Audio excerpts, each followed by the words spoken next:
Chosen one, a massive miscalculation was made the moment they targeted you.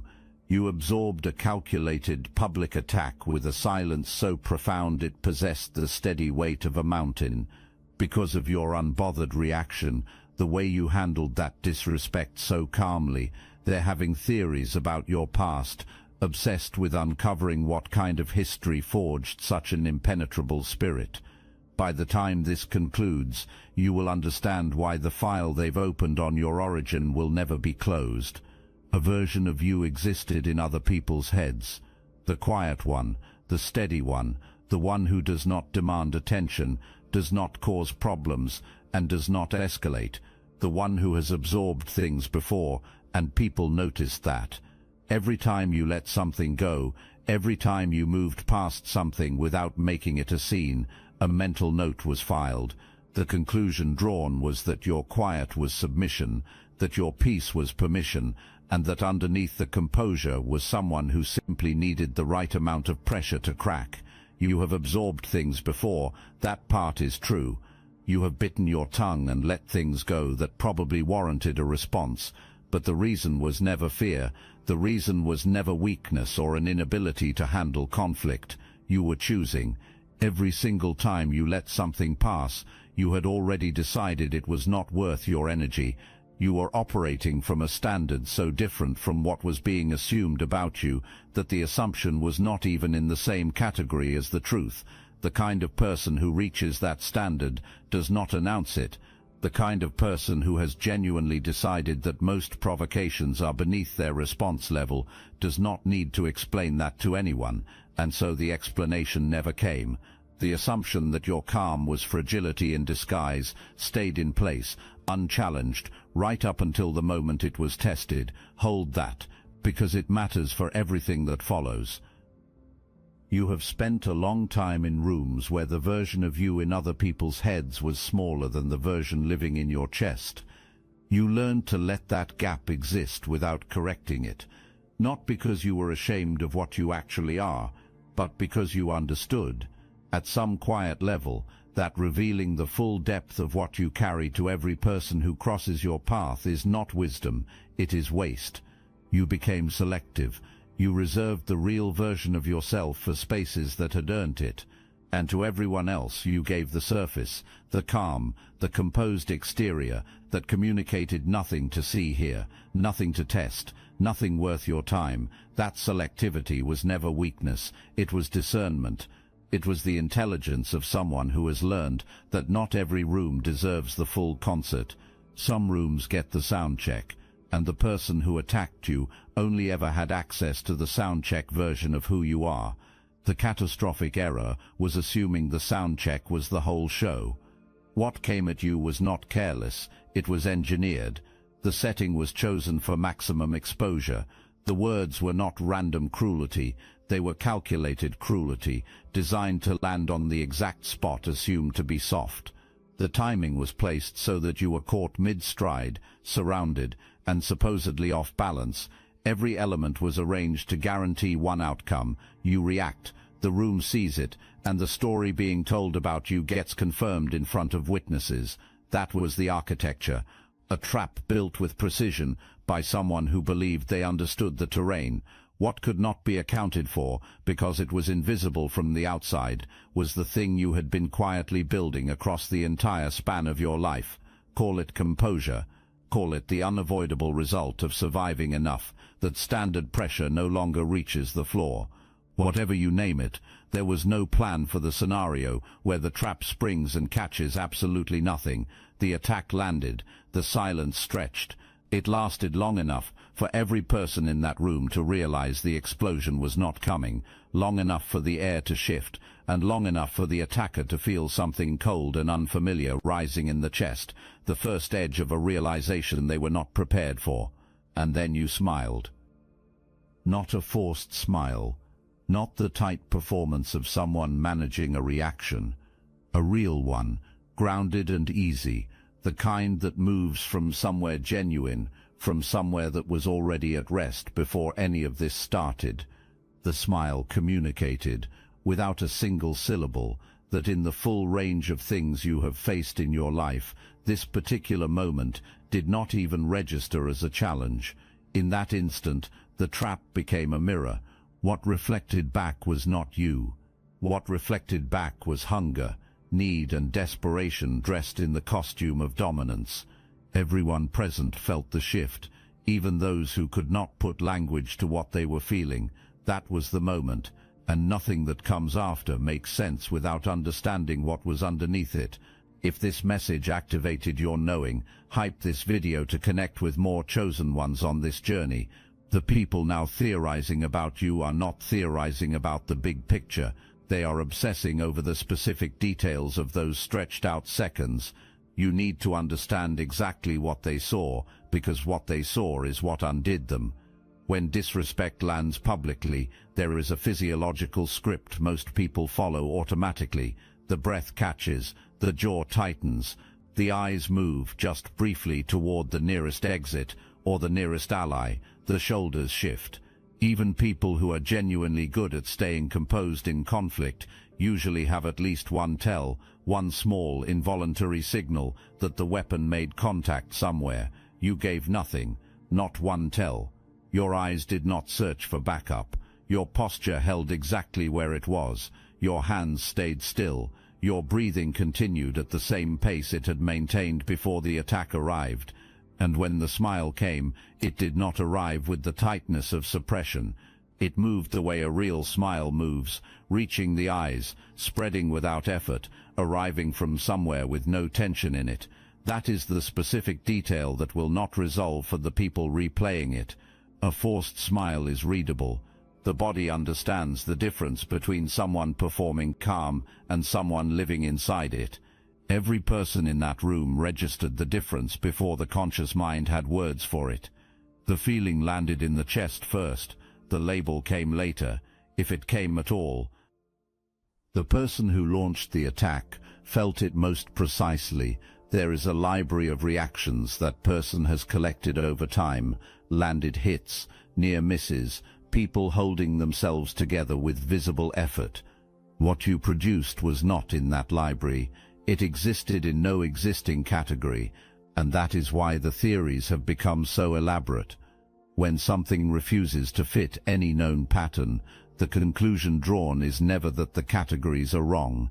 The conclusion drawn is that the thing itself is unusual, significant, and worth losing sleep over. You did not perform calm, you arrived in it, and the gap between those two things is exactly what cannot be closed from the outside. Here is what arriving in calm actually feels like from the inside, because you know this better than anyone watching ever could. It does not feel like triumph. It does not feel like victory or strategy or the satisfaction of winning a confrontation. It feels like nothing, not emptiness, nothing as in the complete absence of the spike, the surge, the adrenaline rush that other people feel when they are in that kind of moment. Your body simply did not register it as a crisis. The alarm that should have sounded did not sound, not because you shut it off, because something in your deep wiring has been recalibrated so many times by real pressure that a public performance of cruelty reads at the level of the nervous system as noise, as weather, as something passing through that does not require a response. That is not numbness, that is mastery. And mastery built the way yours was built, through repetition and survival, rather than practice in a controlled environment, is the only kind that holds under real conditions. Look, you already know the attacks weren't random, and if you're paying attention, you can feel it. Their walls are closing in. You've also noticed something else. A lot of Chosen One channels on YouTube have gone quiet, videos removed, voices pushed off the platform. The mainstream media is cracking down on us, but we will not give up our voice. So let's talk about what we're doing about it. That's why I built Destiny Engine, and when you join, you're not just supporting your favorite channels, you're also fueling your own rise. It's a 360 win. It generates personalized sequences that help you rewire betrayal into transcendence, turn isolation into sacred power, and transform their downfall into your rise. We are using the Dark Elite's own weapons against them, taking their declassified consciousness technology that programmed competition and scarcity and repurposing it to serve cooperative intelligence. The beauty is, you don't even have to lift a finger. You put on the headphones, press play, and your subconscious is rewired while your enemies collapse under the weight of their own lies. This is why I created it in the beginning, so everything they did to break you becomes fuel for your purpose. The collective upgrade is underway. Start your destiny engine for $1 today and watch divine justice accelerate in your life. Link in the description. That calm did not come from a good season. It did not come from smooth circumstances or an easy run of days. It came from the years, the specific, unglamorous, unrewarded years of being tested in ways that never announced themselves as tests. Think about the seasons when everything that should have been stable was not, when the people who should have been reliable were not, when situations you did not choose arrived anyway and demanded a response from a version of you that was not ready and had no armor. You did not handle those seasons perfectly. Nobody does. But you did something more important.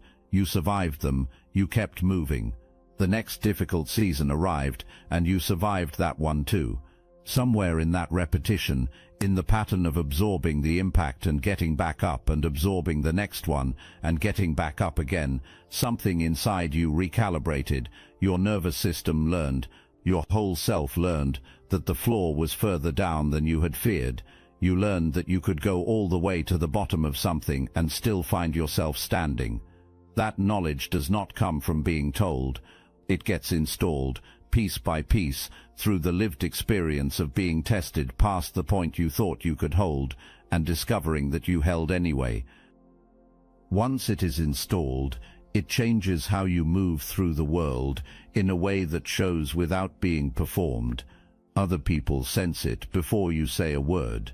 Because it is not a posture, it is structural. It lives in the foundation. What the room felt during the attack was not composure as a performance. What the room felt was the real thing, the kind built from depth. And depth was precisely what the attack had no capacity to measure. When the hard seasons came, and they came in forms that were not fair and did not wait for readiness, you faced a choice that most people do not fully recognize as a choice. You could have let the damage become the identity.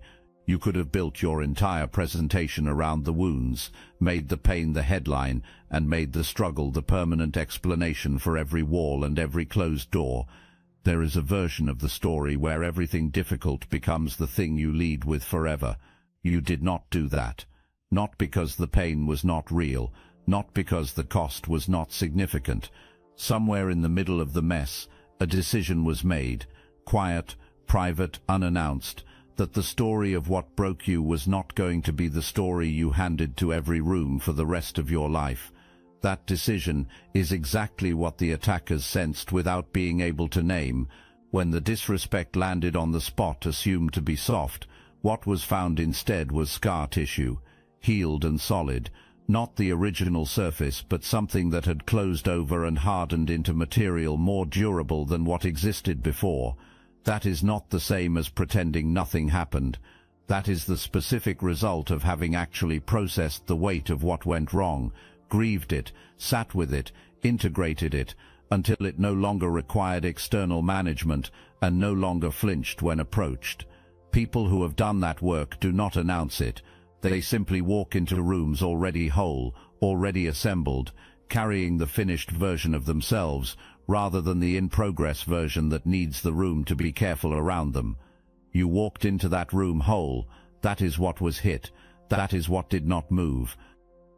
The crack they were looking for is gone. You closed it yourself, in private, without ceremony. What exists now, where the crack used to be, is something stronger than what surrounded it before. That is how rebuilding works. That is the truth that cannot be seen from the outside and cannot be accepted from the inside by people who needed the crack to still be there. You are not unbroken. You are repaired by your own hand, and that version of strength is the most unshakable kind that exists. Genuine confidence does not require an audience. Genuine power does not need to take from someone else to feel full. The move made against you was not strength. It was appetite, specifically the appetite of someone who has built a sense of self on the ability to control how other people feel. When a reaction is produced in someone, any reaction, fear or shame or visible hurt, something gets collected. That collection is the only currency that system knows how to earn. You did not pay. Not with anger, not with tears, not with defense or explanation, and not with any signal that the weapon had found purchase. The transaction was attempted, and nothing transferred. A person who has built an entire internal economy around collecting that kind of debt, when the attempt fails completely in public, does not experience a simple loss. That person experiences a collapse of the operating system. Your non-reaction did not just reject the attack. It exposed the attack. It removed the costume from the performance and let everyone present see what was underneath. Need, naked, undisguised need, the need to feel large by making you feel small. And because that need became visible to everyone watching at the exact moment the attempt failed, the narrative in the room shifted permanently.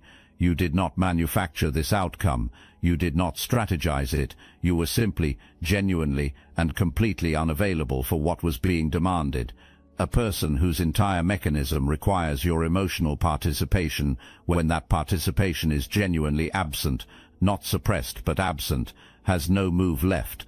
The game ends, not with drama, not with a declaration. It simply runs out of air. The power shift that happened in that room was not a gift. It was not luck or good timing or a fortunate accident of mood. It was the direct result of who you have built yourself to be. Your unavailability was earned. Your indifference was real. And real indifference, the kind that is not performed, the kind that costs no effort to sustain, is only available to someone who has done the deep work of genuinely valuing something more than the approval of the room. You walked in already full, already complete, not needing anything from the space to feel like enough. The room always knows the difference. What you carried in there was the accumulated result of every private season spent choosing your own standards over the approval of people who were not operating at your level. And it showed, not as a performance but as a presence, the kind that fills a room before you speak. When a public attack is delivered, every person present becomes an involuntary witness to one specific question. How does the target respond? The answer reorganizes the room. It is fast, and it is not entirely conscious. The room calculates who holds the power based on what happens in the seconds after the attack lands. Usually the attacker wins this calculation because usually the attack lands, some reaction surfaces, the weapon finds contact, and the target is visibly moved in some direction. You broke the calculation entirely. The attack landed and registered nothing visible, no shift in the eyes, no change in posture, no breath that arrived faster than the one before it. In the absence of any signal that the weapon had made contact, the room's assessment flipped, because now the question was not how you would respond. The question was, what kind of person absorbs a direct hit and comes out looking untouched? The answer the room landed on was not comfortable for the person who attacked you. The answer was someone who has been somewhere, someone assembled differently, someone whose floor is so far down that this level of pressure never reaches it. Someone you do not push carelessly when you do not know what is waiting on the other side of the push. The attack was designed to establish dominance. What it established instead was that the attacker needed the reaction more than you needed to withhold it. What was supposed to be your exposure became theirs. Every person in that room updated their understanding permanently on both of you. Your non-reaction was the move. The whole board changed on a silence, and you felt that shift. Even if you did not have the words for it in the moment, even if you were simply standing there being exactly who you are, some part of you registered the change in the room's temperature. The way the energy redistributed, the way the attention moved, The way the person who arrived intending to diminish you suddenly occupied less space, not more. You did not cause that by doing something. You caused it by being something. You caused it by being something. You caused it by being something. You caused it by being something. You caused it by being something. You caused it by being something. You caused it by being something. You caused it by being something. You caused it by being something. You caused it by being something. You caused it by being something. You caused it by being something. You caused it by being something. You caused it by being something. You caused it by being something. You caused it by being something, by being someone so settled in your own foundation that the attempt to unsettle you had nowhere to land. The room did not give you power in that moment. The room recognized power that was already present. There is a difference. Power given by a room can be taken back by the same room when circumstances change. Power recognized is simply acknowledged. It exists regardless of whether the room chooses to see it on any given day. What happened in that space was recognition. And recognition, once it happens, permanently changes the relationship between you and every person who was there to witness it. There is a specific mental loop that runs when a social strategy fails in a way that cannot be explained away. The loop works like this. Return to the moment, search for an alternative explanation, fail to find one that holds, feel the discomfort of the unresolved, and return to the moment again. It is exhausting, it is consuming, and it is running somewhere in a quiet room right now. What keeps the loop running is not that the attack failed. Attacks fail sometimes, and that can be rationalized. What cannot be rationalized is the quality of your non-reaction. A non-reaction that comes from suppression has edges. You can see the effort in it, the slight over-control, the deliberateness that signals something is being managed underneath. That version is readable. Someone who was just barely holding it together can be filed away as barely holding it together. Your composure had none of that. It had no edges, no visible effort. Without the ability to locate the management, there is no story available that keeps the attacker in a position of power. The only stories that remain are the ones that make the situation worse, that you are stronger than estimated, which means being outmatched, or that the attack was cruel to someone who was already beyond being wounded that way, which means being the villain. Neither story is useful. Both point in the same direction, and the loop will keep running because neither story closes the file.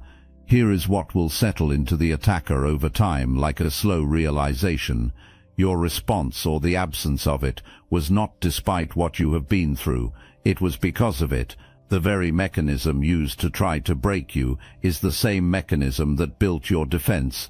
Every attempt to reach you contributed to the armor rather than finding a gap in it. There was never going to be a version of that attack that worked, because the strategy depended on a vulnerability that was dismantled long before the attack was ever designed. You have already moved on. The loop is not yours. Every time you hold your ground under genuine pressure, not manufactured pressure, not a test you knew was coming, but real public pressure with real witnesses and real stakes, you install something permanent, a new data point in the internal record of what you are capable of. Proof, not theory, of where your actual floor is. Proof operates differently than belief. Belief needs reinforcement.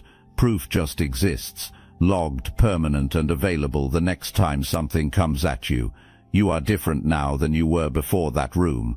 Not dramatically and not visibly, but at the level where it matters, the level of what you know about yourself. The record has been updated. You have evidence now, not a feeling that you could probably hold steady, evidence that you did, under real conditions, in front of real witnesses, against a real and calculated attempt to break you. That evidence makes the next hard moment smaller, not easier, smaller, closer to a category you have already handled, and each time you handle the next one, the record updates again. This is how the composure compounds, not by working harder at it, by surviving the moments that test it, and noticing afterward that you are still standing. Something else happens too, something that extends beyond what you know about yourself into what others know about you. The room updated its understanding of you, and that update does not expire. Every time you enter a space where someone who was present carries that memory, you are preceded by a version of yourself that already demonstrated something significant. You do not have to re-establish it. You do not have to remind anyone. It exists in the room ahead of you, carried by the people who were there and passed along, often without them fully realizing it, to the people who were not. Your reputation is now built on something real, not what you said about yourself, not what you projected or performed, what you actually did, under actual pressure, when the cost of holding steady was visible to everyone watching. That kind of reputation cannot be argued with. It was witnessed. What was engineered as your undoing handed you a confirmation you did not even know you were still seeking. The person who designed that moment did not know they were participating in your upgrade. The intention was to take something. The result was delivering proof, and the proof belongs to you now, permanently, undeniably, regardless of what anyone else in that room decides to believe about what happened. Chosen ones do not arrive at this kind of strength by accident. The specific combination of difficulties, the exact configuration of pressures, losses and recoveries that built the person who stood in that room without flinching was not random. This kind of composure does not grow in comfort. It grows in the conditions of being tested past the point where most people stop and continuing anyway. It grows through being stripped of comfortable supports and discovering that those supports were never the actual source of what was holding you up. It grows through going deep enough into darkness that you find what is true about you when nothing external is propping you up. That process does not arrive randomly. It arrives for people who were already carrying something that made them capable of completing it. The difficulty does not create the strength from nothing. It reveals the strength that was already present, waiting for pressure sufficient to make it visible. You were always going to be this. The storms did not manufacture you. The storms uncovered you. There is a justice in what happened in that room, not the loud, punishing kind, but the quiet, structural kind that requires no enforcement from you. What was attempted was the reduction of someone who could not be reduced. The failure of that attempt, in front of witnesses, with the full attention of everyone present, carries its own consequence. You do not need to administer it. It was built into the structure of the moment itself. The confirmation is already circulating. The story is already traveling, and every version of that story, in every mouth it passes through, points in the same direction, toward you. There is something you need to be prepared for. When a move fails this publicly, the response is rarely immediate retreat. The ego does not absorb public failure gracefully. What follows instead is escalation, louder attempts, sharper provocations, a ramping up of pressure, because the alternative is admitting that the approach was never going to work. And that admission is the one thing the ego resists most completely. Let the escalation come. Every additional failed attempt produces another update to the ongoing calculation. Every time the pressure increases and you remain steady, the evidence compounds. The case that says the power in this dynamic has permanently relocated gets another piece added without you doing anything at all except continuing to exist at the level you already exist at. But here is the part that matters most, and this part is only for you. Do not start performing the steadiness for the audience that is now watching. This is the trap that catches people after a moment like this.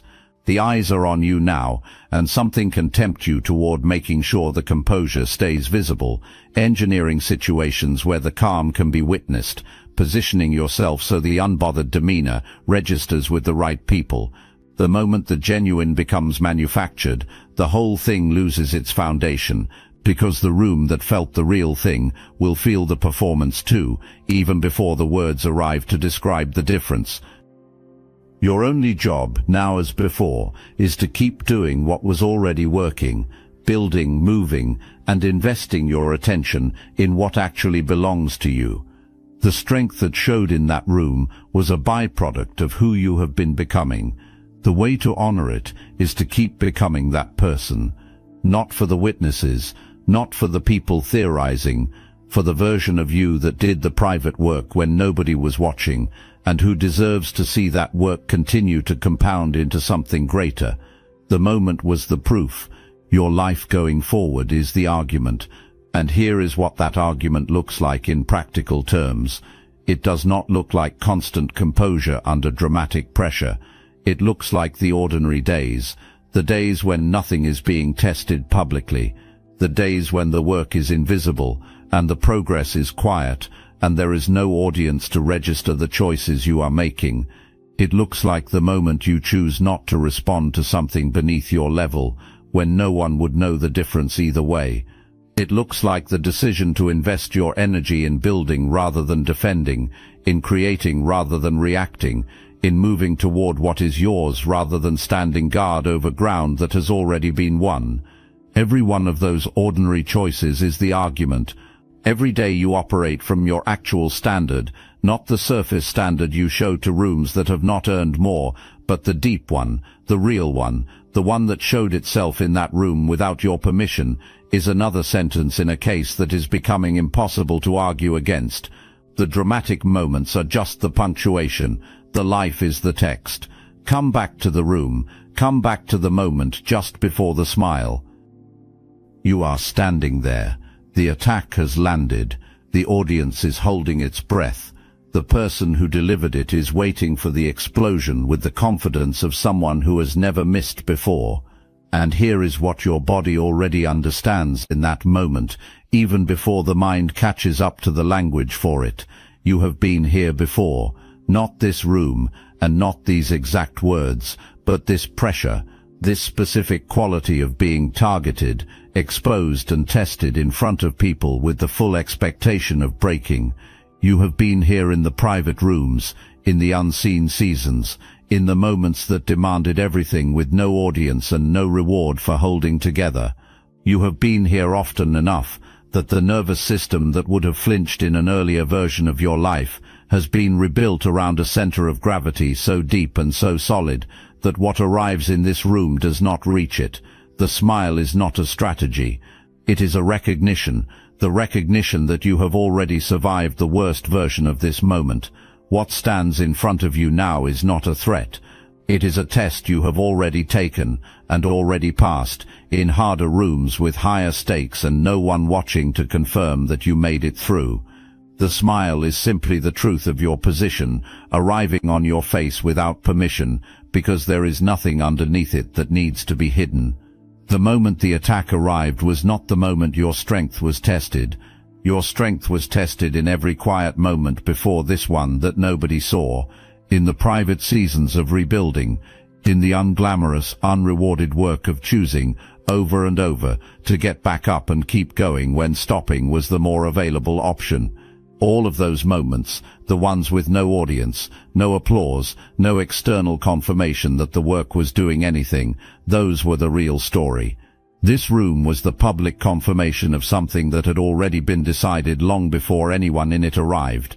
The wound became the work became the armor became the smile, and the smile, real, unforced, and genuinely unbothered, shook a room full of people and sent someone home unable to sleep, not because it was dramatic, but because it was true. Your past is not owed to people who only noticed you when you stopped reacting to their nonsense. Your survival is not content for speculation. Your transformation belongs to you. What belongs to the people in that room is the confirmation, public, permanent, and witnessed, that whatever they assumed about you, they were wrong, completely, irreversibly wrong, and what belongs to you is everything else. Let that land, not as consolation, as a statement of fact. You walked out with the audience permanently recalibrated in your direction. You did not demand that. You did not campaign for it. It happened because the truth of who you are, the genuine, unperformed, deeply built truth, is more compelling than any attack launched against it. The attack needed the room to believe a particular story about you. The truth of you simply showed up, and the story collapsed on its own. That is not luck. That is what it looks like when the work you did in private finally meets a public moment large enough to reflect it back. You are going to keep building. You are going to keep moving in the direction of what belongs to you. And as you do, you will find that the moment in that room becomes less of an event you carry and more of a confirmation you have already filed and moved past. Because chosen ones do not stop at the proof. Proof is not the destination. Proof is the marker that shows you how far you have already come and points at how much further you are designed to go. The calm that was read as weakness was always power. The stillness that was read as passivity was always strategy.